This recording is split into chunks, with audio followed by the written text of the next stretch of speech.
मुराद अली शाह साहब, बहुत शुक्रिया सर, आपने हमारी ट्रांसमिशन के लिए वक्त निकाला। अभी बताइए कि ज़ाहिर अपोजिशन के परसों कामयाबी के इम्कान तो बहुत ज़्यादा हैं, इसके बाद मुल्क की बेहतरी के, मुआशी बेहतरी के इम्कान कितने देख रहे हैं आप? कितना वक्त लगेगा ये मुआशी हालत को सुधरते हुए, एक आम आदमी की हालत ज़िंदगी को बेहतर करते हुए?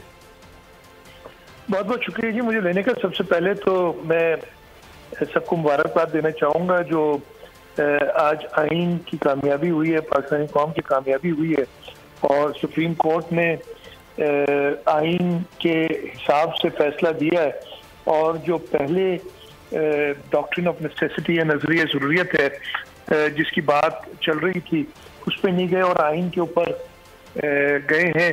तो इसमें सबको मुबारकबाद देता हूँ कि उन्होंने आइन को प्रोटेक्ट और डिफेंड जो उनका ओथ है उस पर पूरे, जैसे मैंने कहा कि पुराने दाग काफ़ी धो दिए हैं। आपका सवाल था कि आगे क्या होगा। आप बिल्कुल सही कह रहे हैं, काफ़ी मुश्किल मरहला है इस वक्त मुल्क में। जो माशी सूरत हाल है, जो जमहूरी सूरत हाल है, जो सियासी सूरत हाल है, ये सारी पेचीदगियाँ हैं। इस वक्त पोलराइजेशन इंतहा पे है। वज़ीर आज़म जो अभी तक हैं इमरान खान, जिन्होंने पिछले 3.5 साल में सब इदारों को इतना पोलराइज कर दिया था। कौमी असम्बली में वो लीडर ऑफ देने के लिए तैयार नहीं थे, हाथ मिलाने के लिए तैयार नहीं थे, सूबों के साथ उनके ताल्लुकात बड़े सख्त खराब कर दिए थे। बाकी भी सारी इंस्टीट्यूशंस में नाम लिए बगैर कहूँगा उनमें इतनी ज़्यादा पोलराइजेशन हो गई हुई थी और उसकी वजह सिर्फ इमरान खान थे, इसलिए कि वो सबक ही सबको ये दिया लड़ो झगड़ो और इसी में उनकी कामयाबी थी। अल्लाह ताला का शुक्र है कि उनको भी आज शिकस्त हुई है, लेकिन आगे जाके बहुत ही मुश्किल मरहला है सारों के लिए। जो 5-6 जमातें हैं जो कोalition या एटलीस्ट साथ मिलके आगे चलेंगी, सबकी अपने मैनिफेस्टोज हैं, सबकी अपनी कॉन्स्टिट्यूंसीज हैं, सबकी अपनी जो है उस पर अपनी आइडियोलॉजीज हैं जिन पे वो जाएंगी। लेकिन इस वक्त ये सबके लिए जरूरी है कि वो मैच्योरिटी का मुजाहरा करें।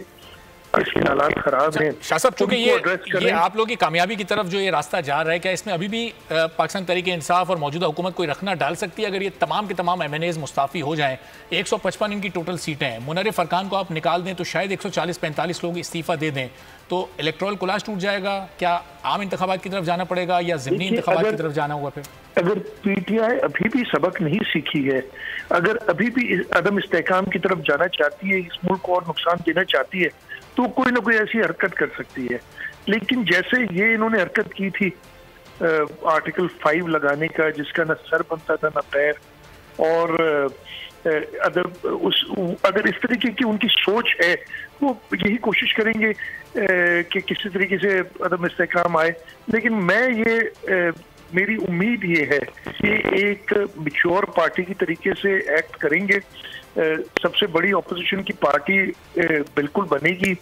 पाकिस्तान तहरीक इंसाफ हो सकता है, अगर Imran Khan leader of the opposition बनना चाहे तो लीडर ऑफ द ऑपोजिशन बनेंगे। वो एक मैच्योर पॉलिटिशियन, एक मैच्योर लेजिस्लेटर की तरीके से एक्ट करके, और जो तकलीफ में, जो बहरानों में, जो अब सब कहते हैं मुल्क बड़े शदीद माशी बहरान और सियासी बहरान में जिसको इन्होंने डाला है, अब अपनी इस हटदर्मी से बाज आएंगे और आगे। उसके बावजूद अगर वो ये करते हैं तो इन्होंने आइन तो तोड़ के, जो अभी सुप्रीम कोर्ट ने कह दिया कि जो सबसे बड़ी गलती एक आदमी कर सकता है कि आइन तोड़ दिया, वो तो कर चुके हैं, इससे ज्यादा और क्या करेंगे। अगर रिजाइन कर देंगे तो उन पर इलेक्शन हो जाएंगी दोबारा। अच्छा, नहीं, उन पर ज़िमनी इलेक्शन होंगे या फिर वो इलेक्टोरल कोलाज टूट जाएगा 150 लोगों के कौमी असेंबली में? शाह साहब, क्यों टूट जाएगा? मुझे नहीं पता, कहीं आइन में लिखा है कि टूट जाएगा अगर सारे इस्तीफा, अगर 150 इस्तीफा दे दें या 100 इस्तीफा दे दें?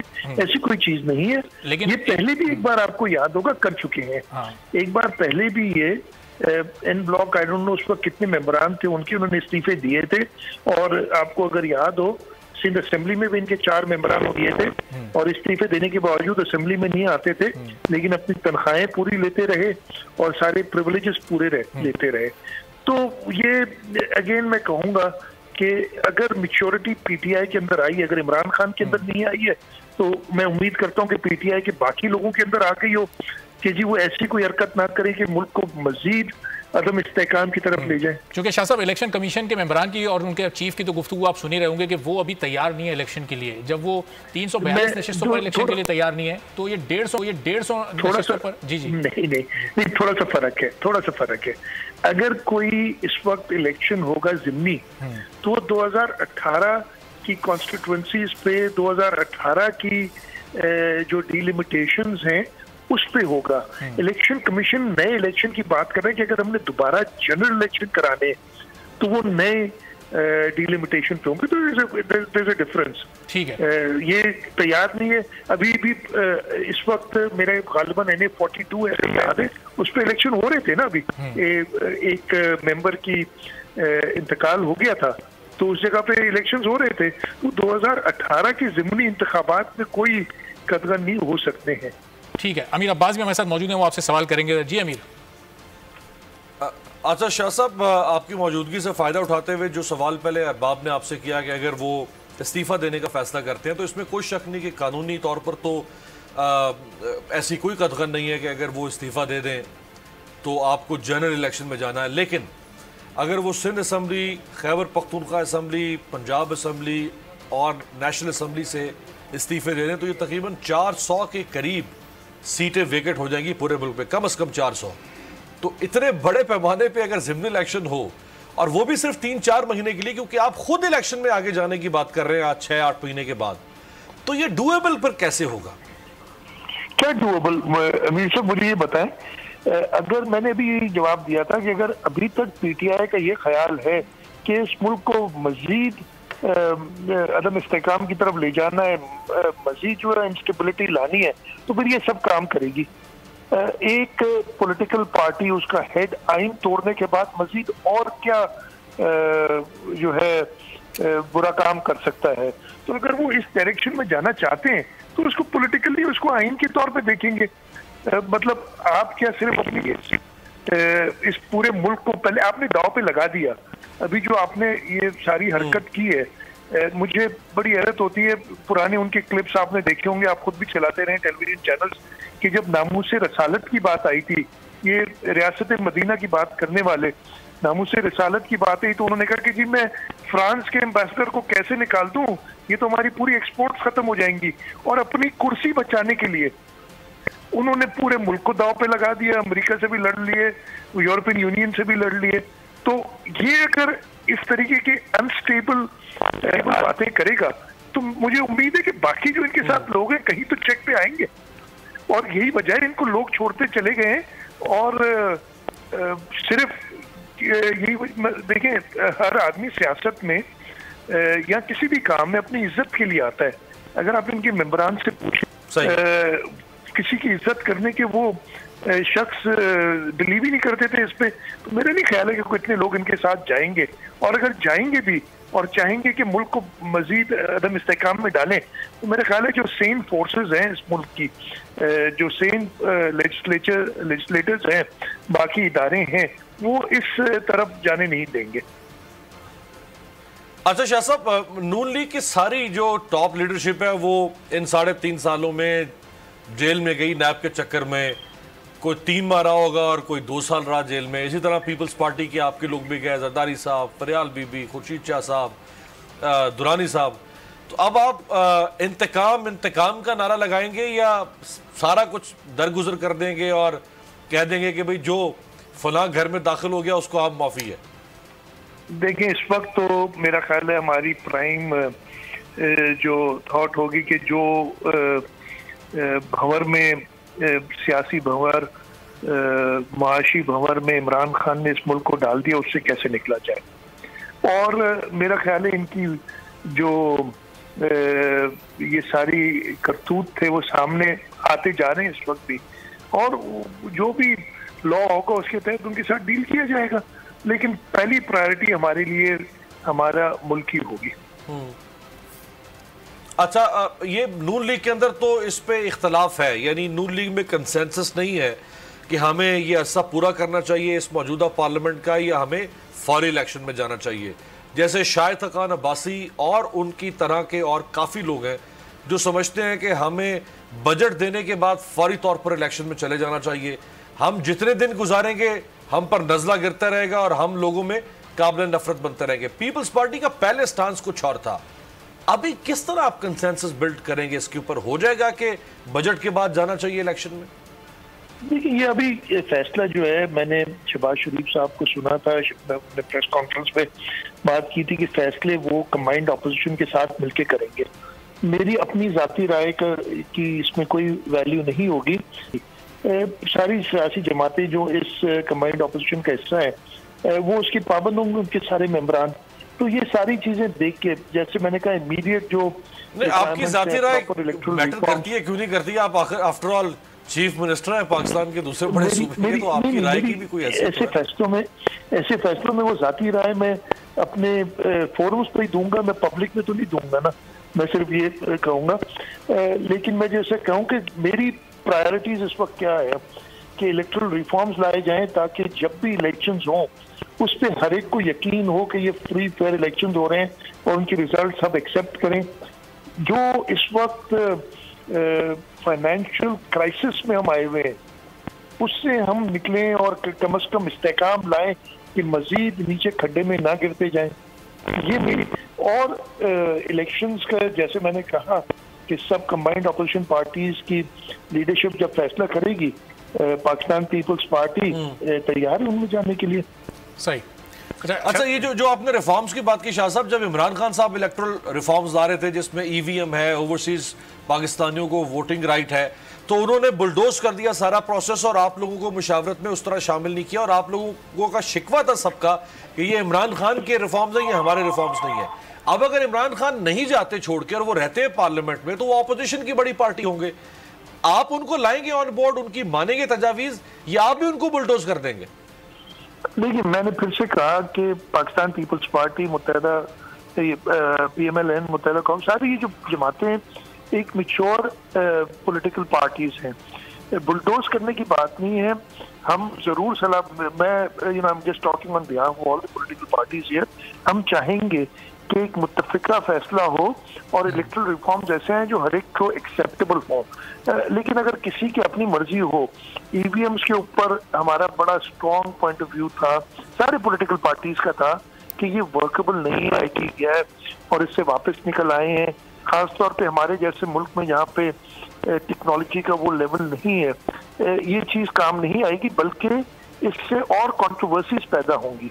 सिमिलरली ओवरसीज पाकिस्तानीज की वोटिंग, जब तक कोई फुल प्रूफ तरीका ना हो जाए, मैंने सुना था कि वो कह रहे हैं कि जी भाई ईमेल के थ्रू या नेट के अंदर आप ओवरसीज पाकिस्तानी अपना वोट डाल देंगे तो फिर डोमेस्टिक जो है पाकिस्तानी जो मुल्क में रहते हैं उनको भी ये सहूलत दे दी जाए। लेकिन ये सहूलत इसलिए नहीं दी जा सकती कि अगेन इसके अंदर रिगिंग के और ज्यादा चांसेस हैं।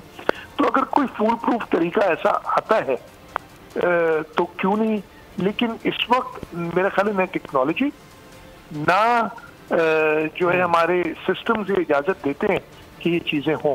तो अगेन सलाह मशवरे के लिए मैंने कहा कि सारी पॉलिटिकल पार्टीज, पुरानी पॉलिटिकल पार्टीज हैं, वो हर एक को इनवाइट करेंगी सलाह मशवरे के अंदर।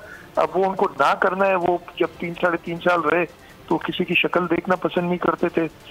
आई होप ऑपोजिशन में जाके मैं सिर्फ यही दुआ मांगता हूँ कि कुछ सीखें जो इनके साथ हुआ है अभी, उससे और कुछ मैच्योरिटी अपने अंदर लाएं। सही। अच्छा शाह साहब, ये MQM के साथ जो मुआहिदा आपका हुआ, या उसको वो खुद तो वर्किंग रिलेशनशिप कह रहे हैं, उस पर कुछ आगाज हुआ किसी काम का? जो कि अब तो साइन हुए भी कोई हफ्ता भर गुजर गया, जो उनकी डिमांड थी। हमने, हाँ बिल्कुल जी, हमने जो उनके ऊपर काम है वो शुरू किया है और उस पर सबसे बड़ा मसला और ये बात हमारी हुई थी कि वोट ऑफ नो कॉन्फिडेंस में हर एक आदमी इस वक्त इसमें बिजी है। तो फॉर्मल मीटिंग्स जो होनी है वो भी शुरू नहीं हुई है, लेकिन इनफॉर्मली हमारी बातचीत हुई और इंशाल्लाह ताला हम इस पे आगे चल पड़ेंगे। अच्छा, उस दौरान इनके साइन के फौरन बाद ये खबर आई थी कि मुर्तज़ा वहाब साहब को स्टेप डाउन करना पड़ेगा और फिर ज़ाहिर MQM वाले अपना कोई फर्द उस पर नामजद करेंगे, उनकी हिमायत के साथ फिर नया एडमिनिस्ट्रेटर आएगा। तो कब तक एक्सपेक्टेड है उनका इस्तीफा? ये जो डॉक्यूमेंट जो सिग्नेचर्स हुए हैं उसमें ऐसी कोई बात नहीं है, लेकिन हम ओपन है हर चीज के लिए बात करने के लिए, और ऐसी कोई जरूरत होगी तो कोई ऐसा बड़ा मसला नहीं आएगा उसमें। लेकिन अर्बन एरियाज की एडमिनिस्ट्रेटरशिप एमक्यूएम चाहती है, चाहे उसमें डॉक्यूमेंट्स में ना हो, लेकिन वैसे तो डायलॉग हुआ होगा ना आप लोग का बातचीत के दौरान। मैं आपको बता रहा हूँ ना कि अगर जरूरत ऐसी होगी तो उसमें कोई मसला नहीं होगा करने का, लेकिन इस वक्त जो रिटन डॉक्यूमेंट है जिसमें सबसे पहला पॉइंट था कि लोकल गवर्नमेंट लॉ को जस्टिस गुलजार की जजमेंट के तहत करना है हमने चेंज, ये तो हम ऑलरेडी सूबाई असेंबली सिंध में पेंडिंग है और इस पे हम काम कर रहे हैं और इंशाल्लाह ताला मजीद तेजी से करेंगे ताकि जो गालिबन 1 महीने का टाइम है उसमें उसके अंदर ये हम काम कर सकें। और शाह साहब, ये 1 महीने में ये उस डॉक्यूमेंट की में शामिल तमाम नुकात पर अमल हो जाएगा? आपको यकीन है कि ये इतनी अच्छी वर्किंग रिलेशनशिप आपकी बन जाएगी? जो माजी का ट्रैक रिकॉर्ड आप दोनों जमातों के सामने है सबके। 1 महीने में टाइम लिमिट है, जो जस्टिस गुलजार की जजमेंट है उसके तहत लोकल गवर्नमेंट लॉ को मॉडिफाई करना, इंशाल्लाह ताला हम उसमें कामयाब हो जाएंगे।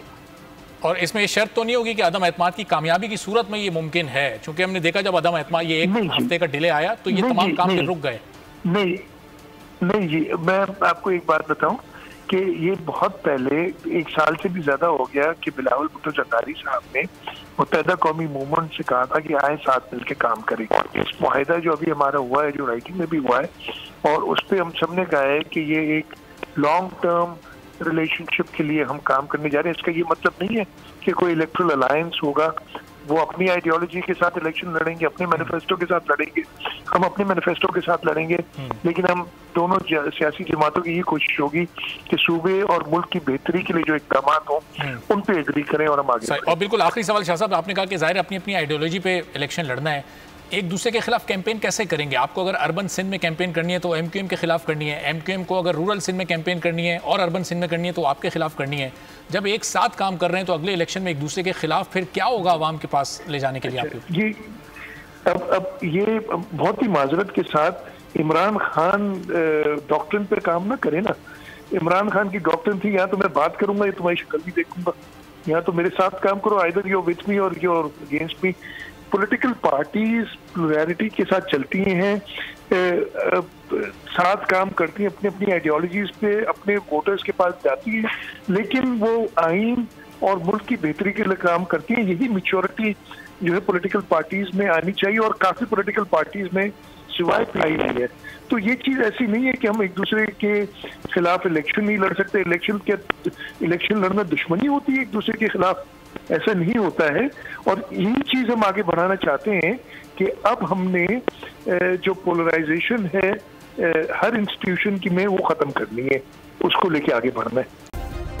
सब्सक्राइब करें और बेल दबाएं ताकि कोई खबर रह न जाए।